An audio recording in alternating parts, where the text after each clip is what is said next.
خلال الآونة الأخيرة نهج الاحتلال التركي منهجا جديد. Divan demên dawiyê de dewleta Tirk adagirker şêwazekî nû ya êrişan bi kar tîne ku ew jî hedefgirtina binêsazî, nexweşxane û malên sivîlan e.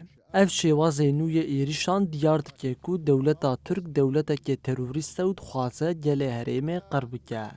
Em weke endamên Mesedê bang li hêzên navneteweyî û rêxistinên mirovî dikin ku bi erkên xwe yên mirovî rabin û sînorekî ji êrişên dewleta Tirk adagirker re deyînin. هذه الاستهدافات وأن يتم إيقافها بشكل كامل. طبعا هذه الهجمات التي تتعرض عليها مناطق شمال وشرق سوريا. êrişên dewleta Tirk dagirkeriyên bên serûber ên li dijî herêma Bakur û Rojhilatê Sûriyê xeteriyê li ser jiyana pêkhatiyên herêmê çêdike. Em weke endamên Mesedê êrişên dewleta Tirk dagirkere ên li dijî binesaziya herêmê şermezar dikin. Bêdengiya hêzên navnetewî hêzê didin dewleta Tirk dagirker. Dewleta Tirk bi van êrişên xwe dixwaze binketin û pirsgirêkên xwe yên hundirîn binixûmîne.